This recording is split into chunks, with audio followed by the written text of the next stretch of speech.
Bismillahirrahmanirrahim. Assalamualaikum warahmatullahi wabarakatuh. And a very good afternoon. Innal hamdalillah nahmaduhu wa nasta'inuhu wa nastaghfiruh wa na'udzu billahi min syururi anfusina wa min sayyiati a'malina may yahdihillahu fala mudhillalah wa may yudhlil fala hadiyalah. Asyhadu an la ilaha illallah wahdahu la syarikalah wa asyhadu anna Muhammadan abduhu wa rasuluhu la nabiyya ba'dahu ma ba'd. The Honorable Secretary General of the World Zakat Forum, Professor Dr. Bambang Sudibyo, the Honorable all Deputies, Secretary General of the World Zakat Forum, the Honorable the Head of Islamic Development Bank Regional Hub of Indonesia, distinguished participants, representatives of the World Zakat Forum member countries and member institutions, ladies and gentlemen, brothers and sisters. Alhamdulillah, now we are entering the second plenary session of today, in which we are going to discuss about the post-COVID-19 global economic activation, adoption of technology in Zakat administration. As we all know that because of this COVID-19 pandemic, our lifestyle has changed. Now we are more having, dependency on the utilization of the technology. In many aspects, the role of technology has increased very rapidly, including in the Zakat sector. And adaptation of Zakat institution with this COVID-19 pandemic will be more effective when when it is able to adopt and utilize the progress of digital technology. And Alhamdulillah, in this session, we are happy that our distinguished panelists have been here. And inshallah, there will be three distinguished panelists in this session. The first one will be Sister Yasmina Franke. She is the Chief Executive Officer of the South African National Zakat Fund, or SANZAF. Then the second panelist is Mr. Saiful Yazan Mat Yusuf. He is the CEO, Chief Executive Officer of Lembaga Zakat Selangor of Malaysia. And the last but not least is Brother Azim Kidway. He is the Director of National Zakat Foundation Worldwide of the United Kingdom. So the three panelists will be sharing their experience in utilizing the progress of digital technology in the administration of Zakat in their respective organization. Without further ado, I would like to call Sister Yasmina Franke to sharing and deliver her thought on this topic. Sister Yasmina, the time and stage is yours. Jazakallah khair. Bismillahirrahmanirrahim. Alhamdulillahi Rabbil Alameen. Wassalatu wassalamu ala ashrafil mursaleen. Sayyidina wa nabiyana wa maulana Muhammadin wa ala alihi wa sahbihi ajma'in. Rabbi sharah li sadri wa yassir li amri wa hlul uqdatam min lisani yafqahu qawli. Program Director Dr. Irfan Shaki Baik, World Zakat Forum members and delegates, Assalamu alaikum wa rahmatullahi wa barakatuh.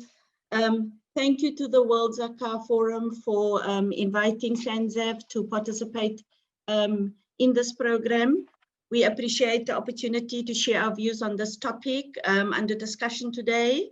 And particularly as the topic is post-COVID global economy activation, and in terms of adoption of technology in Zakat administration, we are encouraged that there is already discussions and conversations around a post-COVID reality, inshallah. We make dua that Allah subhanahu wa ta'ala gives us the necessary enablers to reach post-COVID reality, inshallah.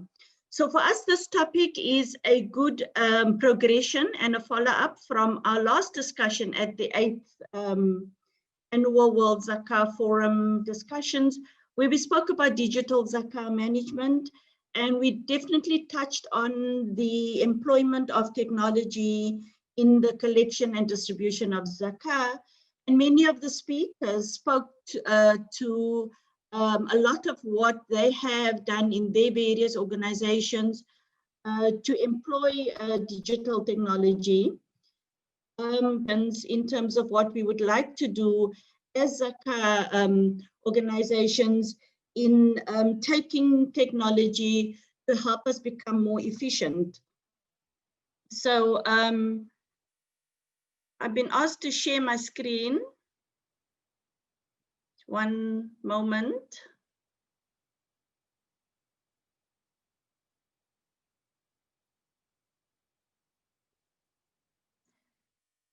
So Alhamdulillah, we find ourselves in 2020. We were catapulted into a reality that none of us really prepared for, but Alhamdulillah, as our world and our lives change, there are many icons that will forever be ingrained on our minds. And this is one of the images that encompasses definitely our 2020 reality. Many other images that we are seeing around us will also remain stark reminders of what 2020 is all about and how our society and our economy and our livelihoods were impacted. But as we now, 8 months later, reflect and analyze the various responses to our new world, we realize that our responses have been automatic. It has to some extent been rational, and it has been definitely immediate responses that significantly revolved around technology.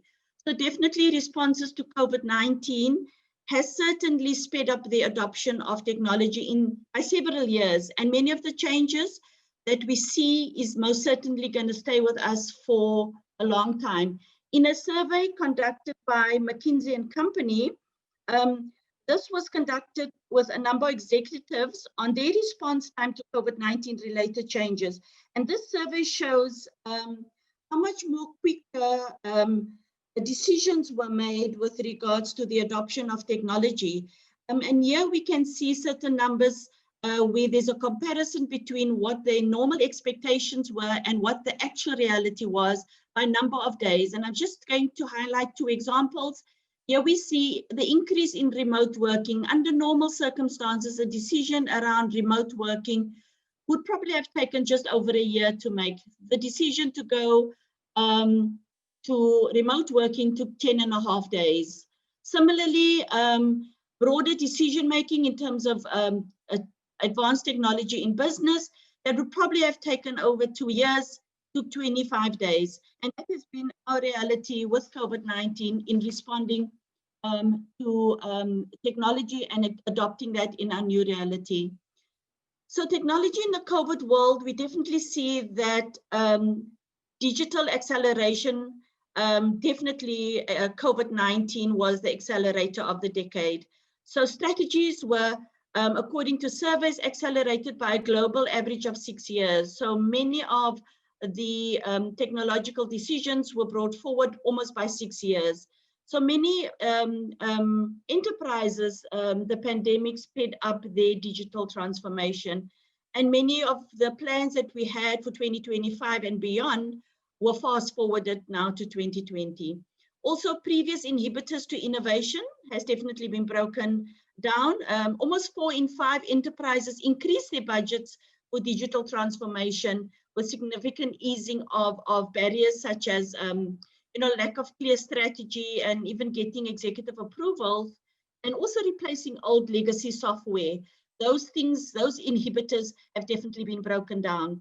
Also, COVID-19 propelled certain industries further than others. We know that definitely tech companies as well as energy, healthcare, and retail industries have definitely been propelled further and at a pace that they had not anticipated.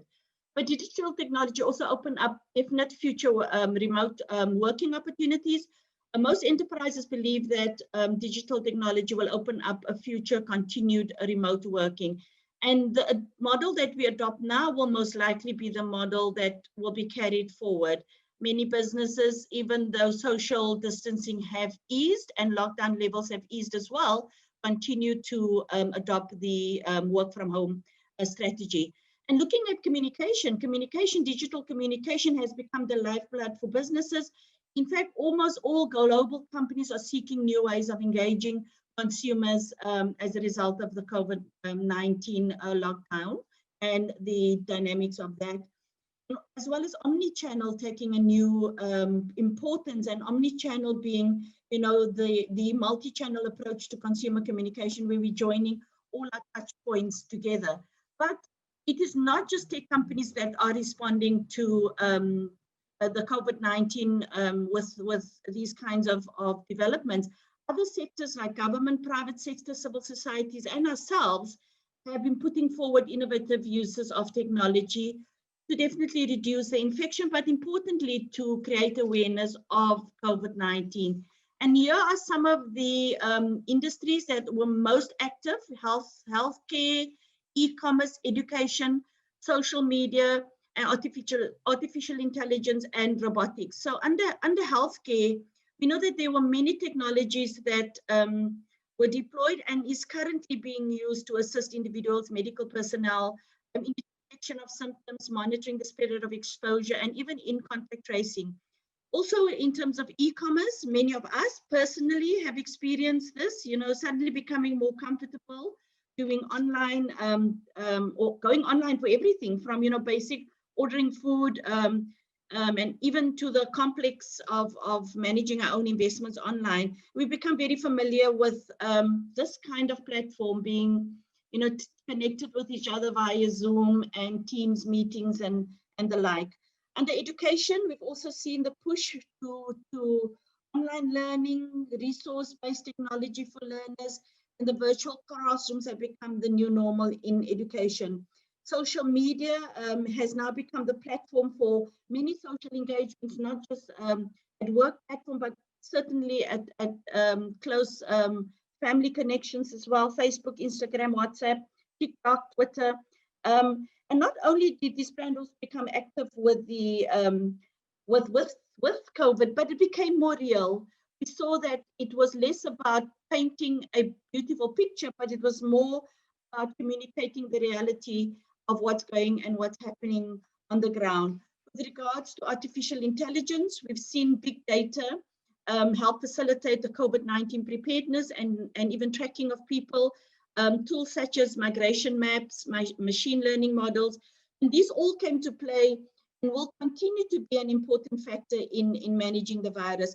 When you look at robotics, particularly in the healthcare arena, we saw that it was quite important in fighting and managing to contain the virus. Robots being used to disinfect areas, delivering meals, and even automating many processes that would eliminate human contact. In South Africa, technology in respect of the COVID-19 response, quite a few significant developments came about, and particularly our Department of Health with regard to digital helplines. Our Department of Health launched a WhatsApp line, and to date, over 15 million messages in 5 languages have already been communicated via this WhatsApp line. And basically it forms a pandemic dashboard for people to go in and even ask any questions that they're not sure of, things related to the virus, but also particularly where to get help in their area. Also in South Africa, our Communications Authority, which is ICASA, also released an emergency spectrum, which is a capacity enhancer, was released to meet the spike in demand, particularly for us to be able to access bandwidth and be able to, for the lay consumer to get more access to the technology. Even mobile operators started lowering their costs. Sorry, in e-commerce, we all know there was an immediate adoption of technology by our retail chains and food outlets. Some of the new developments we say came out was One Card, Daily Dish, Uber Eats, Mr. D, and even 6060. And these were new developments that just popped up within months after the lockdown in South Africa. Also, our Department of Education developed an e-portal for the education component for e-learning. and over 14,400 resources in the forms of video and audio clips and digital documents, lessons and lessons plans can be accessed from the Department of Education's e-portal. We had a company called Experian. Their business is refurbishing computers, and basically what they do is they refurbish old computers such as laptops and desktops, and they put that for sale or rent. But what has happened with COVID is that the production in the refurbishing was accelerated, that within the first couple of weeks, first couple of months, they refurbished over 800 items that could be accessed for rental or sale, to be able to work from home and have access to technology. Also on the health front, epione.net, which was a pre-screening symptom checker, was also launched in South Africa, and that connected all stakeholders in the healthcare value chain that would enable the flow of monitoring of cases and being able to connect a patient with the correct doctor and the correct treatment. So those were some of the technologies in South Africa in response to COVID-19, and we can see that the fast forwarding of the advancement of technology was definitely created through this pandemic. When we look at the model for ourselves in terms of our Zakat model, particularly to Zakat collection, Zakat distribution, and Zakat administration, so what we see generally, there was an immediate adoption of web development with e-commerce functionality. So immediately as the pandemic hit us, there was a lot of activity to try and ensure that the websites of most of the Zakat organizations in South Africa could handle some level of e-commerce functionality, in making sure that at least there are multiple platforms for Zakat collections. Crowdfunding platforms were in place, but I think that was elevated, and particularly collections related to COVID-19 initiatives were highlighted. SnapScan and Zapper, those are mobile payment solutions, became quite popular in the South African scenario because it was, and it is a very easy platform to do payments.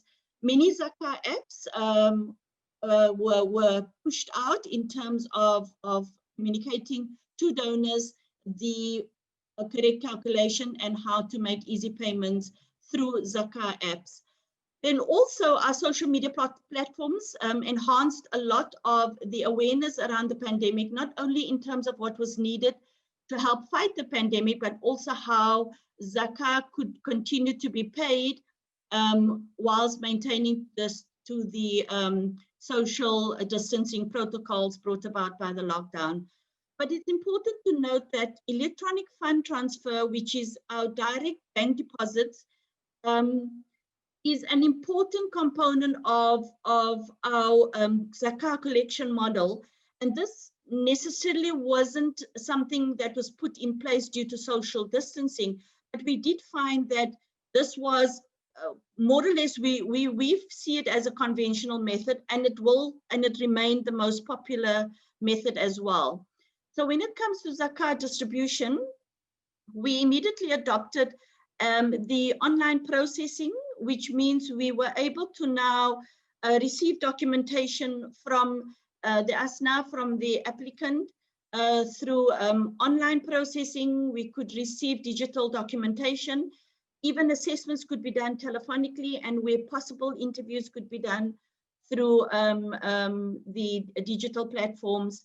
In terms of e-wallet for the distribution of funds, it's definitely something that many organizations tried. At SANZAF, we are currently looking at it to roll out something now that we are doing with the Solidarity Fund, which has been set up particularly for COVID-19, in which food vouchers will be distributed via e-wallet. Within the fintech environment in South Africa, there are many platforms for e-wallet to take place, and that significantly is an enabler for Zakat organizations to do distribution using technology. We've also seen the ability to do online tracking of field workers. So we have systems in place called Tracker, which is a simple tracker which you can also do for your vehicles.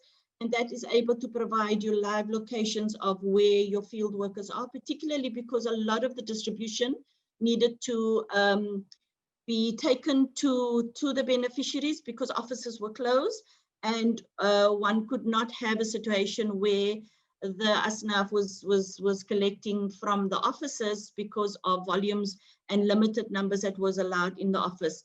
When it comes to the Zakat administration, in terms of us being in essence an employer where we have responsibility towards those who work for us, definitely an immediate implementation of work from home model was executed. In terms of COVID-19 protocol and contact tracing was put in place, and definitely looking to optimize our systems and our technological infrastructure.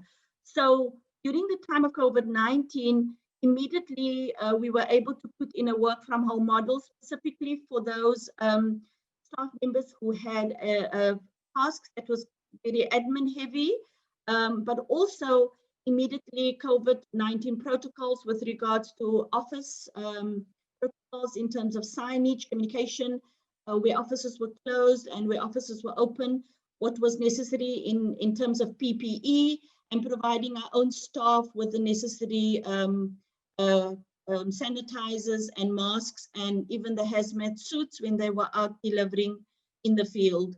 So those were the important adoption of the COVID-19 response issues related to particularly Zakat management.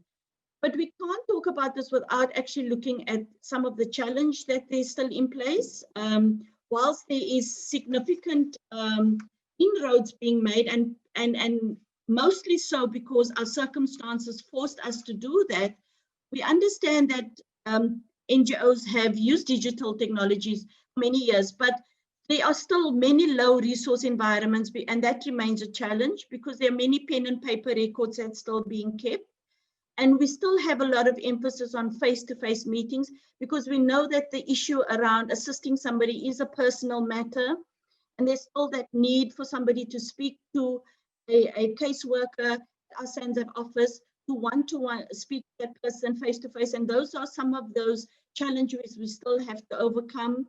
And there's a lot of work that we do that cannot be done necessarily through technology, and those are the things that relates to food aid, in terms of sanitation, hygiene programs, even medical care.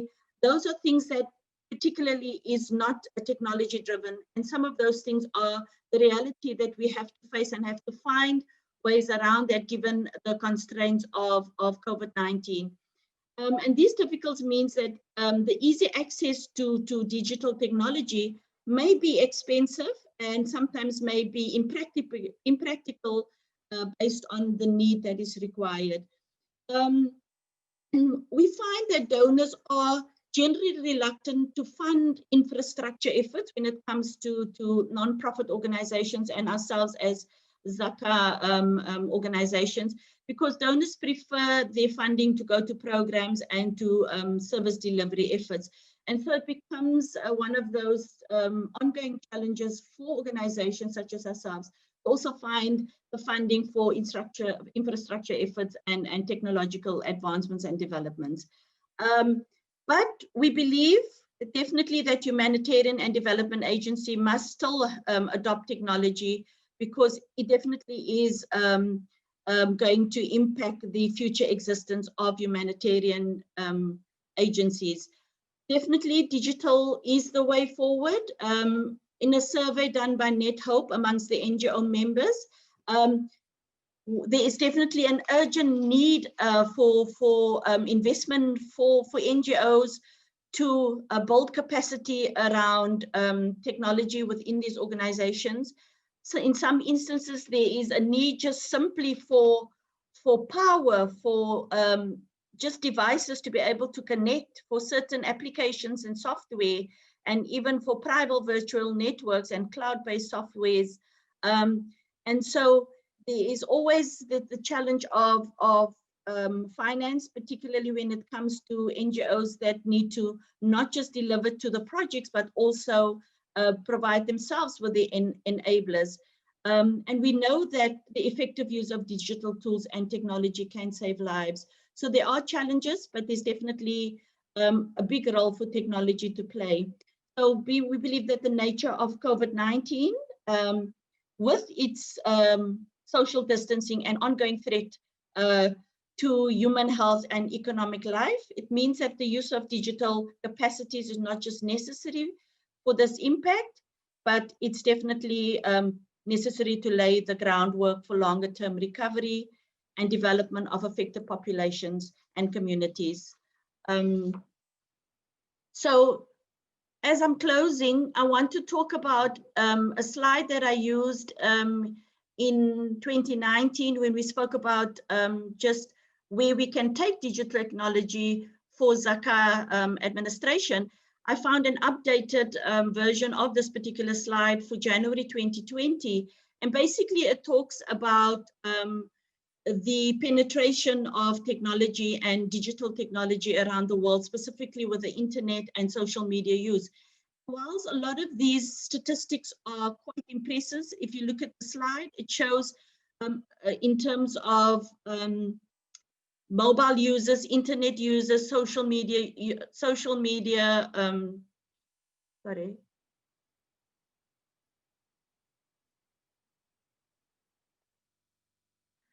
basically, it talks to quite significant percentages. So if we look at 55% being urbanized in our population in the world, 67% mobile users penetration, 59% in terms of internet users, and 49% in terms of active social media users. We have to ask the question about the digital divide, because the balance is still balance that we need to service. These are the people that do not have access to the digital world. There is still 33% of our global population that does not use mobile phones. There is still 41% who are not internet users, and there are still 51% who are not social media users. And that's the market and the part of the population that we have to service, and we still have to find ways of reaching them. And so the question begs, who are we leaving behind? Because there is still very much a digital divide, and we need to work hard. Even a post-COVID scenario, we have to see how we can bring all of these people into the fray, so that when we do go to the adoption of technology in 100% way, that we're also able to reach those who are in need in 100%. So at the end of the day, I want to close off by just with this quote. At the end of the day, the purpose of the Zakat is to provide relief to those in distress, so they're able to access the necessary provisions they need to survive. And the question is, how do we balance the desperation of someone in dire need against the form of assistance, be it cash or digital money? So adopting technology is important because it brings efficiency, but ultimately the circumstance of the beneficiary should determine the choice. As we still deal with a great digital divide, we must keep options open so we can continue to serve those in need. Shukran jazilan. Thank you very much, Sister Yasmina Franke, for your remarkable presentation. And I believe the audience would like to raise some questions regarding your presentation. But for all of the audience, you can ask the question through the link that has been written in the chat box. So you just go to that link and then write down your questions to the panelists. Okay, for the second panelist, I would like to invite Brother Saiful Yazan Mat Yusuf, the CEO of Lembaga Zakat Selangor, and you also have 20 minutes time for presentation. Without further ado, I would like to call Brother Saiful, and the time is yours.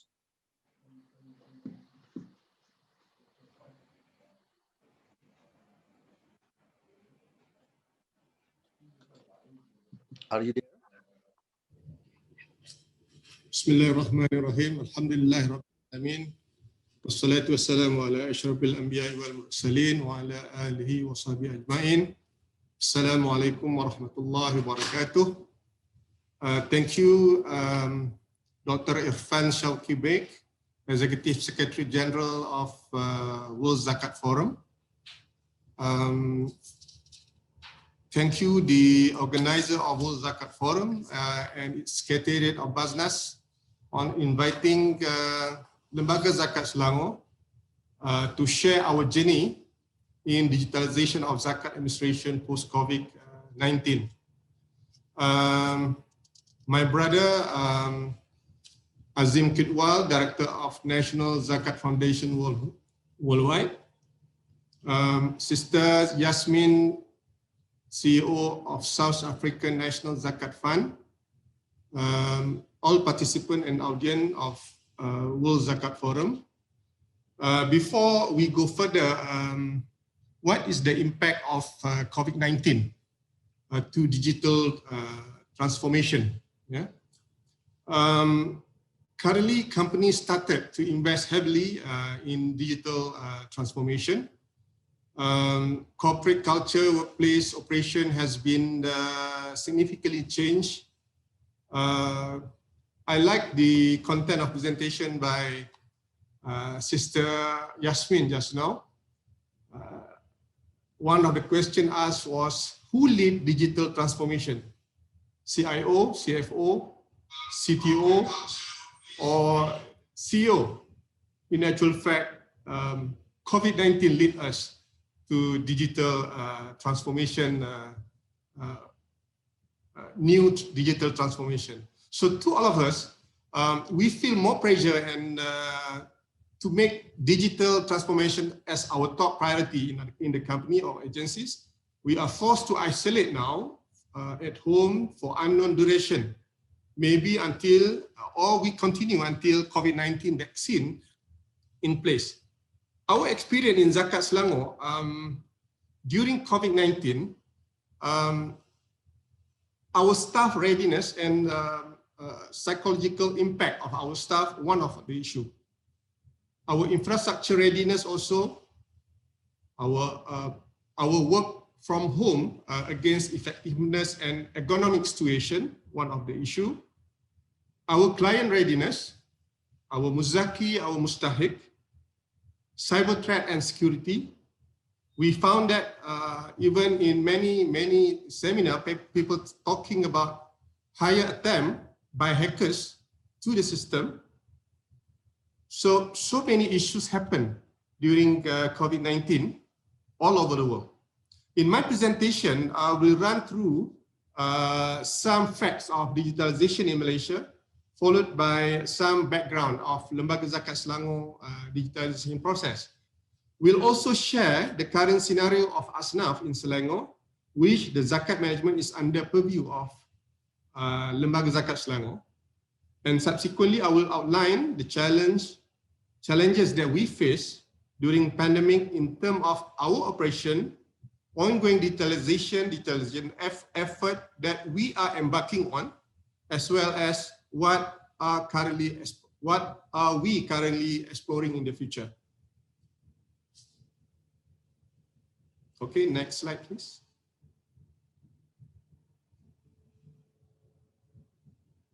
Next slide. Okay, we are very fortunate because in Malaysia, our government strongly support the development for digital economy. As developing nation of 32 million, where almost 70% are urbanized. The middle class are growing, high penetration rate, high access of internet rate, and also mobile phone penetration rate very high. Malaysia also well recognized for its leadership in Islamic finance, which include active Islamic organizations such as Zakat, Waqaf, and Hajj. Next slide, please. Okay, we are mandated. Okay, go back to previous slide. Okay, we are mandated by MAIS since 1994 until today, 26 years. We are in operation. Initially, we are mandated to collect, but later they allow us and they appoint us not only to collect, they also appoint us to distribute zakat. We are one of the leading Zakat institution in Malaysia. We started in 1995, 16 million. We reached first 100 million in 2004, then 200 million in 2007, 300 million in 2010, 400 million in 2012, 500 million in 2013, 600 million in 2015, and we achieved 858 million in 2019.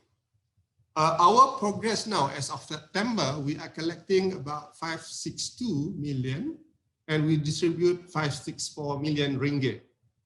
Okay, distribution of zakat in Selangor. From 2015 to 2019, we distributed 3.6 billion zakat in ringgit Malaysia. And in 2020, we're targeting 850 million to be collected with many initiatives in addressing COVID-19. For example, we introduced one of the program to be implemented in Zakat Selangor to cater for temporary fakir miskin. Because of COVID-19, we also addressing issue of frontliners, hospital, universities, college student, affected companies. Previously, they pay zakat to Lembaga Zakat Selangor, but currently they are facing many issues with their workers. They have to terminate their workers. They have issues in their business, less income. They cannot operate due to COVID-19, especially industry related to tourism, hotels, and airlines. So we go back to them and we help them. Okay, in Selangor, our Asnaf family in 2018, about 55,000, increased 8%. In 2019, 61,800, and increased another 13% due to COVID-19 in 2020. We expected by end of the year, our fakir miskin family will be increased by another 10,000 families. So our last figure will be 70,000 fakir miskin family in Selangor. This is excluding what we call temporary fakir miskin due to COVID-19. We estimated about 5,000 to 10,000 of them will be in this type of group. Our AIDS program, basically in Lembaga Zakat Selangor, for social and education, we spend 80% of our zakat collection. In 2019, we distribute 703.8 million ringgit for this purpose. Okay, in terms of capacity of our staff, currently we have 600 permanent staff. We have 2,000 appointed amils on the ground as our eyes and our ears. Normally they are close to communities and also mosques. Another group of people we appointed on the ground is the amil for Zakatul Fitr during Ramadan. Number of them is about 2,800 on the ground in all over district in Selangor. Okay, can we go to next slide? Okay, current scenario of Asnaf in Selangor. As I mentioned, 55,000 Asnaf, and now it's about 65,000 fakir miskin in Selangor, which is 60% of them is urban poor. And out of all these families, 91% of the Asnaf having their bank account. So basically much easier for us to embark into cashless distribution in the future. And we target in 2021, our cashless 100% ready for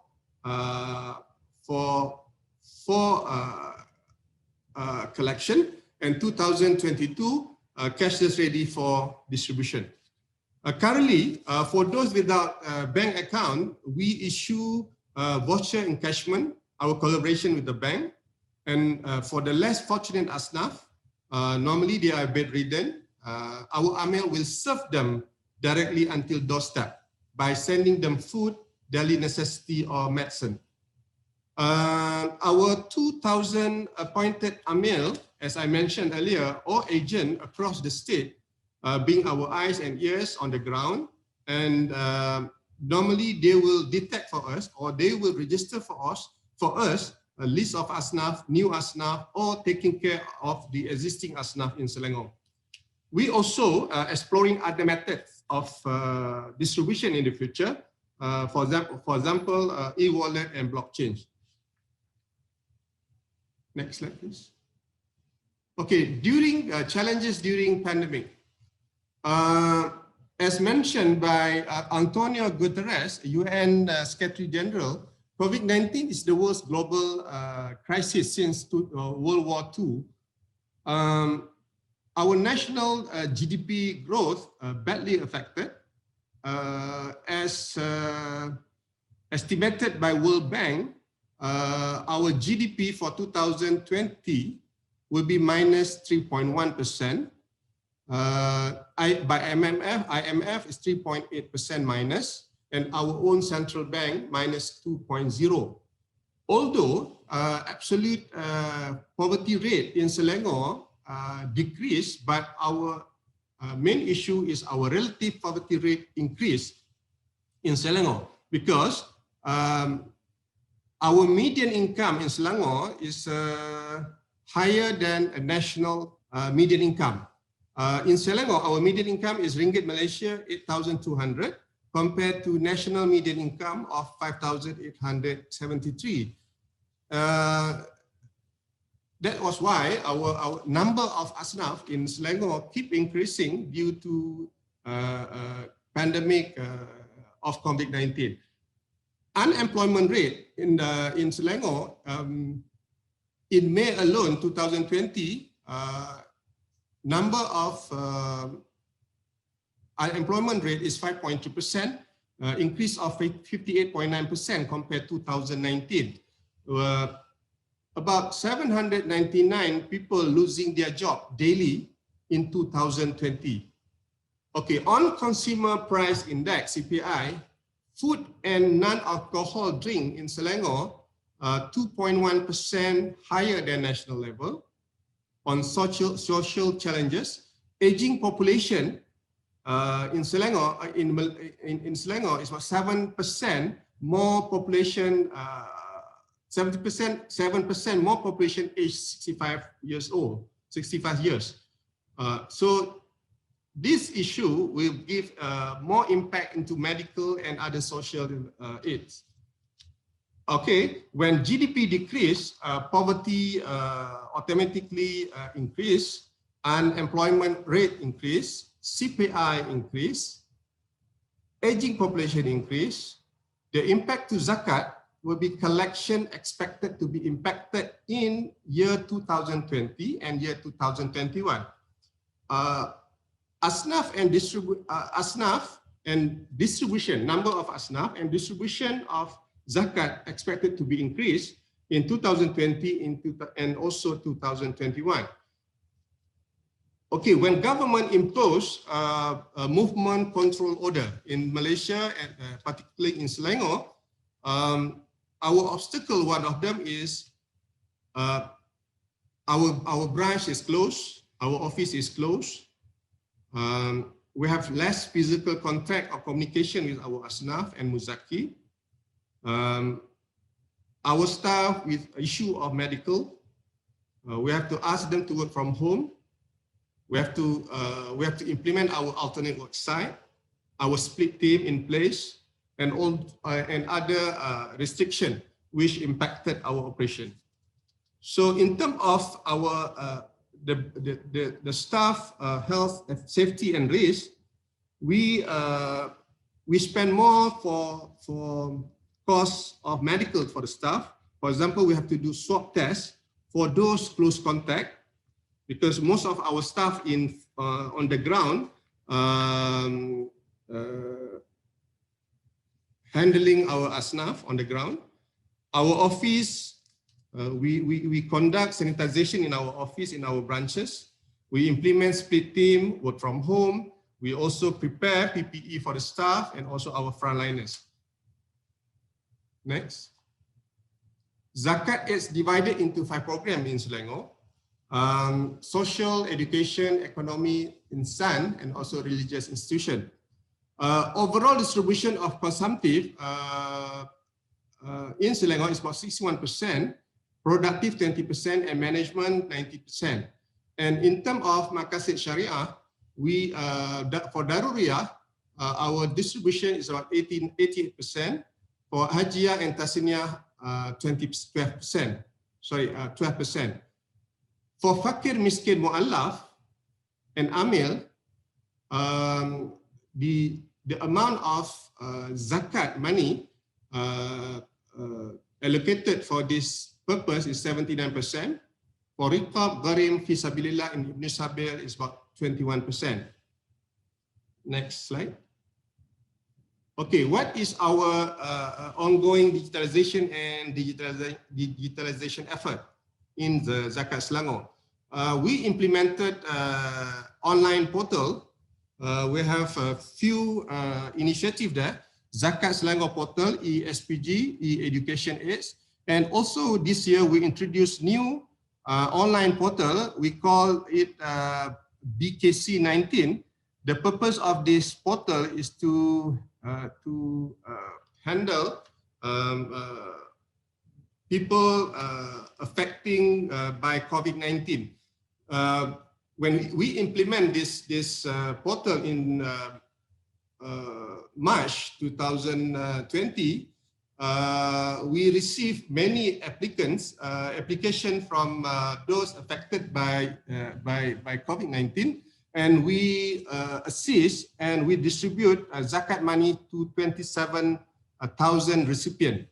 And we expected 5,000 more to be helped because of this COVID-19 when a third wave happened in Malaysia. Okay, on digital service, we have few initiatives being implemented.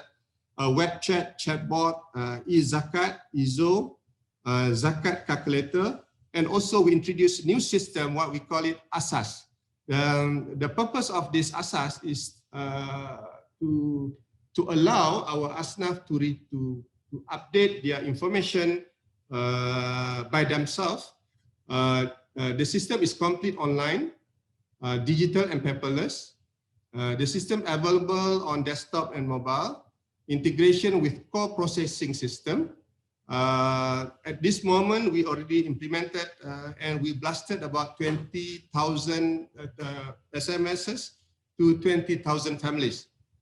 On the digital payment channel, we also introduced new initiative by introducing e-wallet.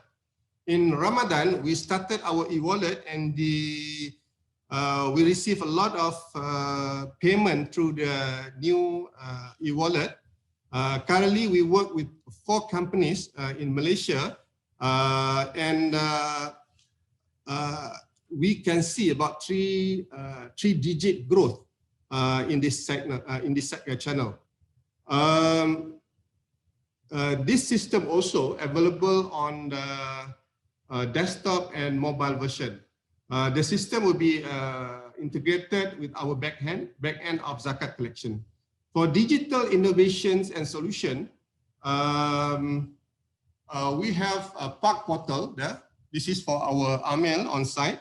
We have e-agreement, zakat source, and e-majikan. At the same time, we introduce new e-dialysis and school aids, BKPS, to Asnaf.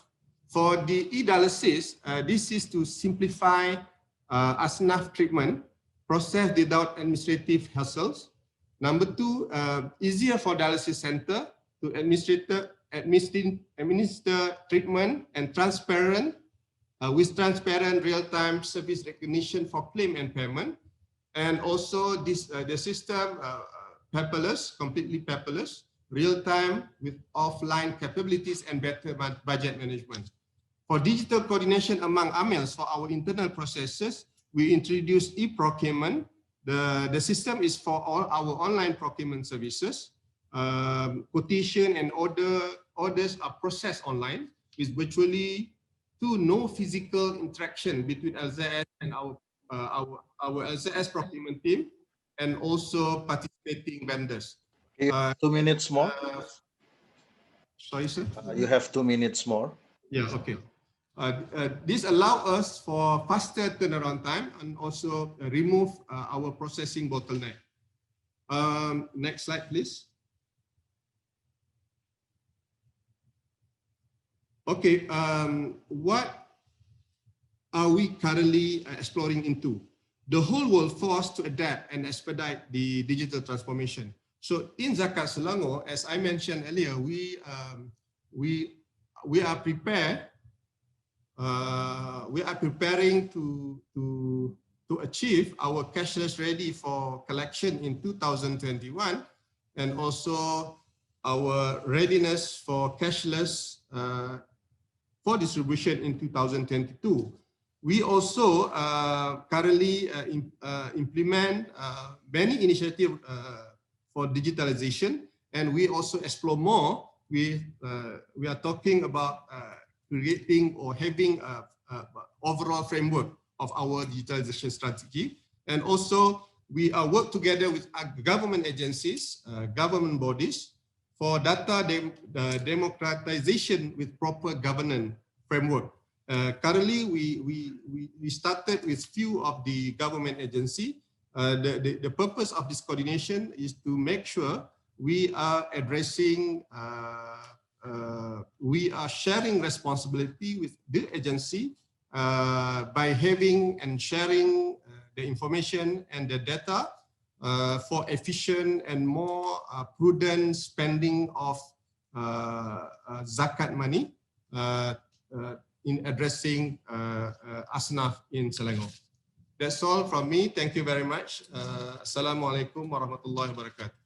Waalaikum salam warahmatullahi wabarakatuh. Thank you very much for your inspiring and enlightening presentation, and we can learn a lot from your experience regarding the utilization of technology. And Alhamdulillah, our third panelist has also been here, Brother Azim Kidway.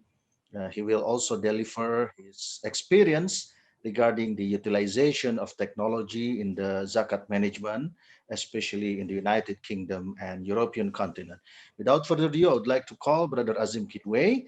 The time and stage is yours. Assalamu alaikum. Wa alaikum salam. Excellent. You can all hear me, inshallah. Bismillah ar-Rahman ar-Rahim. Alhamdulillah wa salatu wa salam ala Rasulillah wa ala alihi wa sahbihi wa man wala. After praising Allah subhanahu wa ta'ala and sending blessings upon his beloved Prophet Muhammad, I would like to thank the organizers. It's always a pleasure to be in the company of Dr. Irfan and this wonderful forum of the World Zakat Forum. It's clearly a great effort by the Secretary General and the whole team and all the people that we never hear about that, mashallah, work behind the scenes to make an event like this happen. So I'm sure on behalf of all the other speakers as well, I convey those thanks and gratitude, inshallah. I would like to speak for the next 20 minutes, inshallah, and share some of the thoughts that we've been having at the National Zakat Foundation. And it's with the perspective of, for everyone's context, NZF Worldwide is an umbrella body representing the interests of 5 Zakat agencies from Australia, Switzerland, Holland, UK, and Canada. And we work mainly in the Western context, and we're trying to bring together a genuine spirit of the true spirit of Zakat with the opportunities that the current environment provides us with technology and governance, and so many new technological innovations that have made, let's say, the many excuses that people used to have in not paying their Zakat properly a thing of the past. So today's presentation is with a view of taking a stop check, reflecting on what's working and what's not, and having a genuine desire to innovate and move forward. I'm going to be speaking about 5 areas. 1 is education, 2 calculation, 3 distribution, 4 tracking, and 5 sharing. And the idea is that through the course of the presentation, inshallah, we can have some moments to think about the true spirit of zakat and why it's important, and being able to do our job better as people that are responsible for innovation. Sometimes we get lost in the idea that technology and innovation, we should do them for the sake of that these are current issues and these are important. I think it's very important for agencies, and it's a privilege to follow on from our colleagues at Zakat Selangor, who we see doing a phenomenal job, mashallah, in bringing the use of technology to the people that need it most. But this is something that's really important, that we keep sight and focus on what is important, and that is that zakat is established as a pillar of Islam. And this is something that is really critical, because sometimes it gets lost in the idea of fund distribution and charity and these things. But the reality is, the purpose of zakat is to establish and strengthen the faith and the faithful. And that's something we should never forget. So the first point that I wanted to touch upon then is education. We are seeing now a phenomenal use of technology in collection tools. We're now seeing apps, we're seeing some new websites, we're seeing tracking opportunities through aggregators. And there is a lot of emphasis on improving calculation. And you can see that now. So there's literally every zakat agency will be having its own calculator.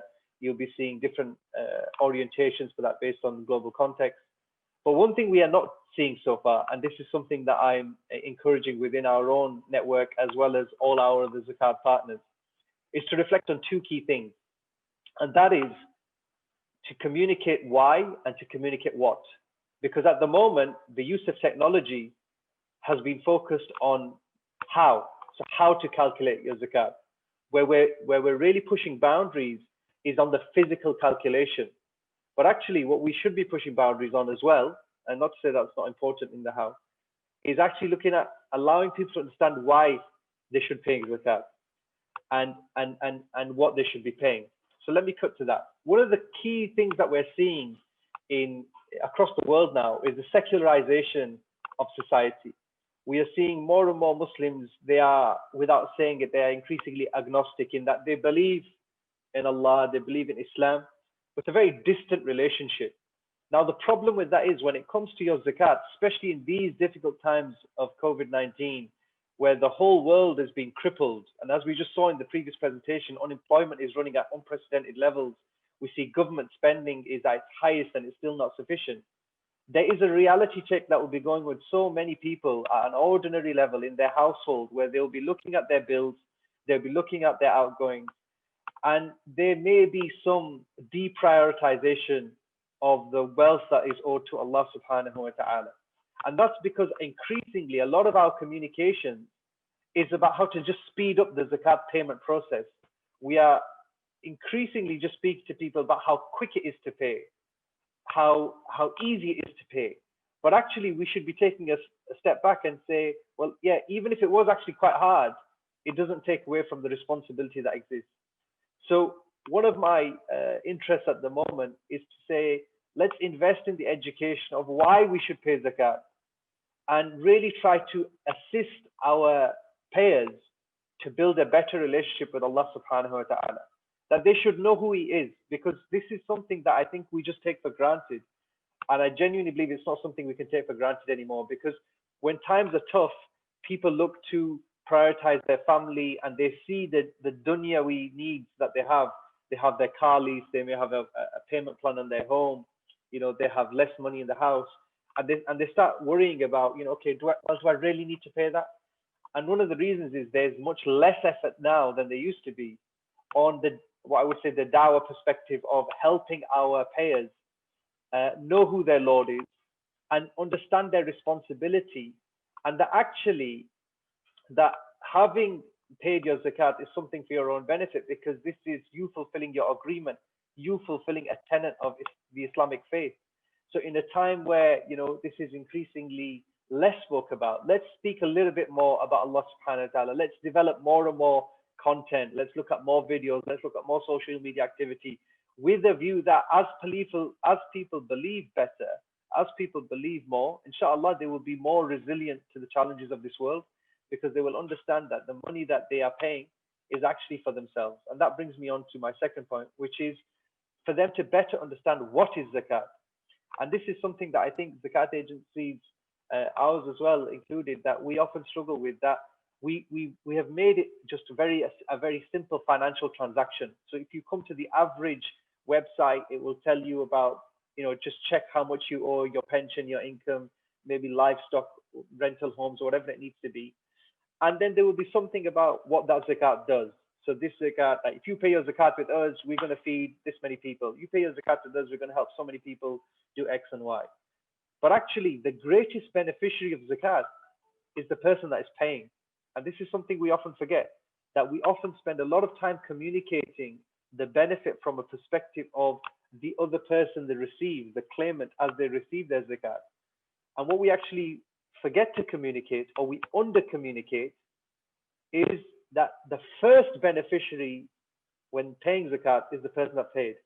And we see from the Quran, Allah subhanahu wa ta'ala, when he mentions this, when he takes account of this zakat, what does he say? تُطَهِّرَهُمْ وَتَزَكِّيهِمْ, that this is the payment of zakat is to purify them and to cause them increase in blessing.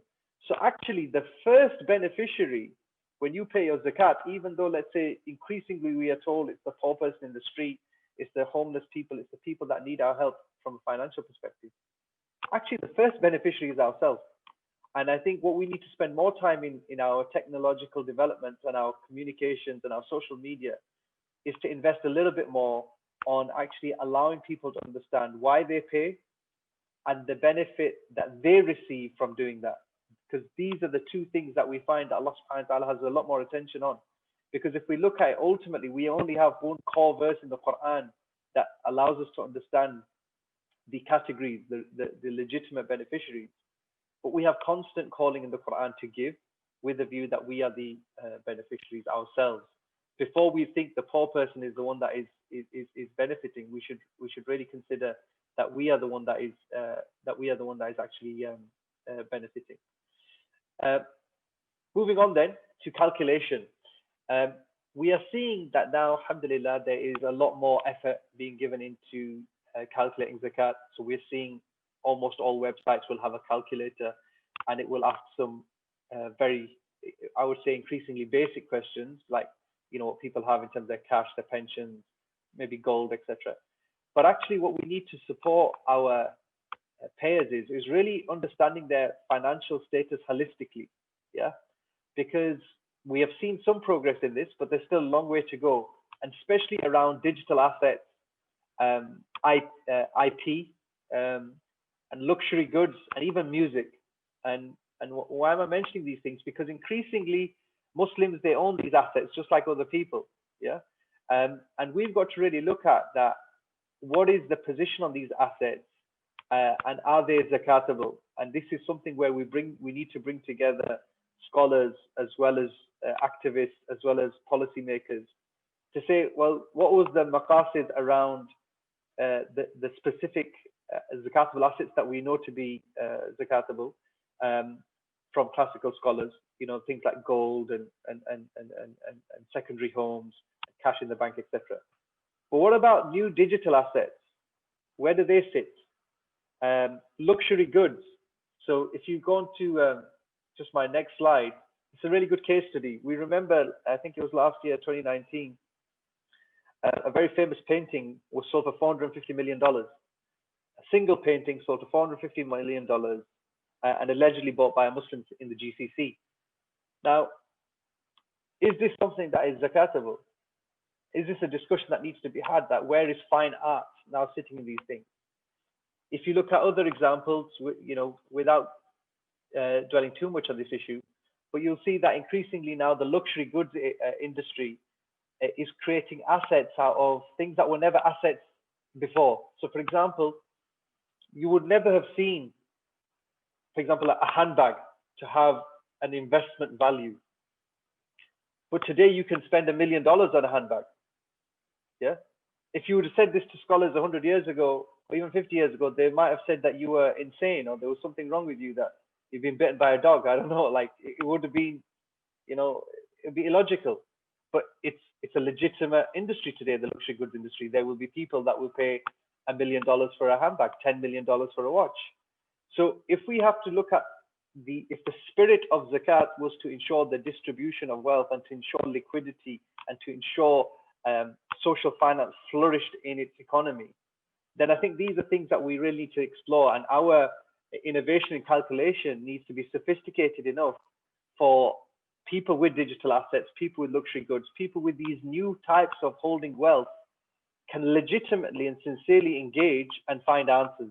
Yeah, and without even for example, at NZF, we pride ourselves on our own calculator, our own zakat calculator. But I can assure you this: we don't have a position on this. If somebody was to visit our sites, any one of our sites today, and they were to wanting support on understanding the value of their artwork, we have nothing available for that. So this is, and just to be clear, most of these are reflections that for ourselves to be working on internally, but I thought it would be useful to share with you as sincere activists in the zakat space.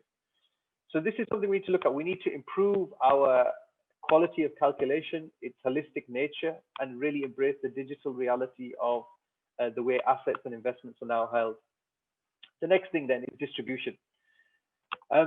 Increasingly, because of, let's say, the challenges in the world, we are finding the demand for zakat funds to be shooting through the roof, and we are increasingly trying to just keep up in providing the most basic zakat provision. However, we need to do a better job to link distribution to enterprise. I've seen some really great work at Zakat Sell and Go, and I congratulate the team there. I've seen some of the projects they've done to encourage enterprise, working with big brands like in the chili sauce game and in different food products. We need to do more of this, but actually what we should do is really embrace the digital economy, because it reduces the barriers to entry to set up someone into business and set them up to be able to make money. So if, for example, we were to take a case study from, just want to move on to my next slide, any one of these aggregate sites like Uber or Just Eat or Fiverr, any of these sites that allow independent contractors to be found in a single place. This is something that allows us to be able to support our recipients with those that are claiming zakat, to maybe support them with a larger amount, but that they become independent. So, for example, one of the things that we are looking at in this country, in the United Kingdom, is to say, let's say our average, distribution amount, maybe say 500 to £1,000, yeah, that the average person might need. But in ultimate truth, for them to become financially independent, they might need a business or some training. So we might spend between £3,000 and £5,000. Now, if, for example, we had someone and they had the ability to drive, they had a driving license, they just didn't have a car, and they were in financial distress, and we were having to help them with their rent and their food, etc., but they didn't have a job. Maybe we would spend £5,000 within 3-4 months with them. But maybe another way to look at it would be if we would just give them £5,000 to buy a car that they could insure and they could start Uber, then we wouldn't need to pay anything anymore. So even though it's a similar investment, the difference would be that one person becomes financially sustainable from that point onwards. Same with something like Fiverr. Maybe there's a young person and they want to train to become a graphic designer, for example. Fiverr is an aggregator which brings up people from creative backgrounds so they can design logos and websites, etc. Maybe with an investment of $1,000, you could give someone a full Adobe training program out in, let's say, Malaysia, Indonesia or something. And then that person could start trading online. They could be making $20, $30, $40, $50 a day, serving a global market. So we need to see how we can have a greater focus on enterprise with our zakat distribution, and looking at wherever possible, making a transformative impact with the wealth that we give. And this is something that I think globally really needs to be explored together. And it may actually be something that could be explored through World Zakat Forum, where we could connect a number of zakat agencies with one of the big multinationals to see if there was a dedicated channel that could be developed. I think that'd be a really interesting piece of work. Moving on then, is we also need to look at distribution beyond poverty. Yeah, and I know it's difficult in this time where we find poverty is growing and the rich are getting richer, but the poor are getting poorer, and there's more people becoming poor. we need to look at the other categories and not forget that they also have a right. You know, mashallah, we know in the Shafi tradition, generally, alhamdulillah, there is an effort to keep a balanced portfolio. But in many other traditions, this is not the case. And one of the reasons often stated is that we don't have the options, or we're not quite sure, you know, where else we can give money. One of the things that I think is globally forgotten is the legitimate category of freeing the slaves and looking at slavery in the modern context. Unfortunately, we have a bizarre view that, you know, slavery ended many years ago, and the reality is slavery didn't end, it just changed its colors, it changed its style. So before, in the marketplace you might see slaves with chains on and they were traded. Now they're traded without chains, but there are still people that are traded. They're traded across the world. I'm sure people will see that. I know it's a big issue in Europe. You know, we have modern slavery, human trafficking, people that are bought and sold from Eastern Europe into Western Europe, people that will be purchased in places like Romania, Hungary, Poland, the poorer European countries, and they will be traded in the wealthier countries, mainly in the sex trade, unfortunately, but they will be traded in the UK, France, Sweden, these places. Maybe it's similar, you will find similar practices even in Asia, with the wealthier countries trading people from the poorer countries. But we need to really embrace this from a technical perspective, that we need to look at how we can innovate and really break some of these cycles. There's a wonderful case study, and I would encourage other people to check this out, called Thorn. Thorn was actually founded by two Hollywood actors that now spend, you know, millions of dollars trying to break child sex abuse rackets and those that are, you know, violating children. And they take an AI approach and they invest heavily in this to track down and to hunt those people that are hunting our children. This is a wonderful thing, and this is it's a great project that has been developed and is seemingly delivering some really solid results, especially in the US. These are the kind of things that we should be looking at. That how do we embrace the technology of today to really challenge some of the old problems that have not gone away? And for example, when you're looking at the idea of modern slavery, there are many innovations that could be done here to allow people that are unfortunately traded, that are unfortunately being held in the worst circumstances, to find support and to find freedom.